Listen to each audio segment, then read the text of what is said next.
ফ্রিজের ভেতরে গন্ধ হচ্ছে মনে হলে যা করণীয়, থার্মোস্ট্যাট নবের সেটিং যথাযথ না হলে অনেক সময় খাবার ঠিকমতো ঠান্ডা হয় না। সঠিকভাবে ঠান্ডা না হওয়ায় সংরক্ষিত খাবার থেকে গন্ধ সৃষ্টি হতে পারে। তাই সবার আগে চেক করে নিন ফ্রিজটি সঠিক তাপমাত্রায় সেটিং করা আছে কিনা, থার্মোস্ট্যাট নবের সেটিং সঠিকভাবে আছে কিনা।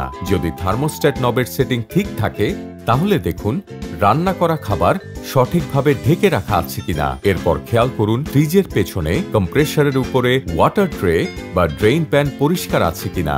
আমাদের বিশেষজ্ঞ প্রকৌশলীগণ থার্মোস্ট্যাট নবের পজিশন মিডিয়াম অর্থাৎ 4 থেকে 5-এর মধ্যে এবং ডিসপ্লে সহ ফ্রিজের ক্ষেত্রে নরমাল বা ফ্রিজ অংশের জন্য 5 ডিগ্রি সেলসিয়াস, ডিপ বা ফ্রিজার অংশের জন্য -18 ডিগ্রি সেলসিয়াসে রাখার জন্য পরামর্শ দিয়ে থাকেন।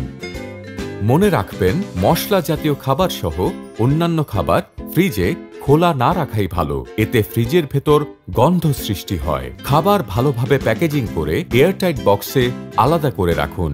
ফ্রিজের ভেতরের গন্ধ দূর করতে পরিষ্কার পানিতে সুতি কাপড় ভিজিয়ে ভালোভাবে কম্পার্টমেন্ট পরিষ্কার করুন। এরপর শুকনো কাপড় দিয়ে ভালোভাবে মুছে নিন। খেয়াল রাখতে হবে ফ্রিজ পরিষ্কার করার সময় অবশ্যই যেন বিদ্যুৎ সংযোগ বিচ্ছিন্ন থাকে।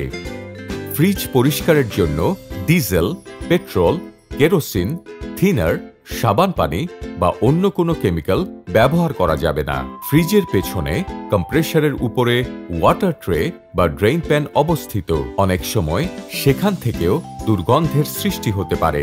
যদি সম্ভব হয় সাবধানতার সাথে ওয়াটার ট্রে বা ড্রেইন প্যান খুলে পরিষ্কার করে পুনরায় সেট করে নিন। জনস্বার্থে নাজদাত ইউটিএস।